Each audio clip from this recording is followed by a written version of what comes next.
Почитувани представници на медиумите, добар ден и ви благодарам за присуството на денешната пресконференција. Почитувани, СДСМ вчера одржа митинг во нашиот град. Митинг кој ќе се памети по многу нешта. Митинг на кој сета гнев и омраза, сета безидејност и нерешителност искажана во претходниот период, им се рефлектираше и кривопаланчани излегува во минимален број да го проследат истиот. Овој митинг ќе остане забележан како митинг на кој се промовира кандидат за градоначалник и советничка листа и се бара поддршка од граѓаните, а при тоа не се понудува никаква програма која би служела како водач за работењето на градоначалникот во наредните 4 години.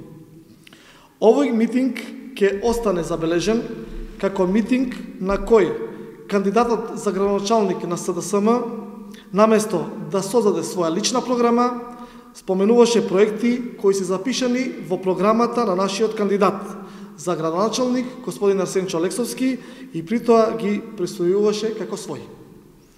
На овој митинг изби на површина и немањето на чесен и угледен кадар на СДСМ, па на советничката листа понудија улични чистачи, камермани, текстилни работници, студенти со положени неколку испити, лица со средно образование без никакво работно искуство.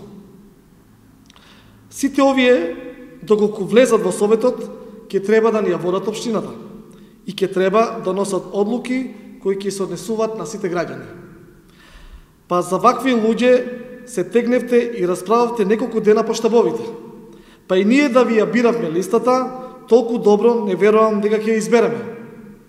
Дури сега се виде зошто бил толку голем револтот и на постарите членови на СДСМ, кои во минатото ја основале партијата и поставиле на здрави нозе, а денеска стана место за посмев на граѓаните.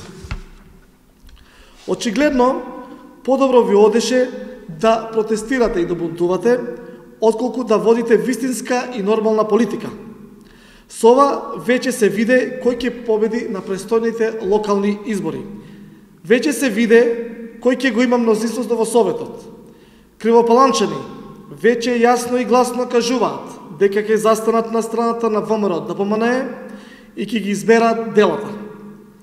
Со ова се виде кој на граѓаните им нуди проверени, угледни и високообразовни кадри, кој на граѓаните им нуди пишана програма со конкретни 110 проекти и конкретни рокови за реализирање.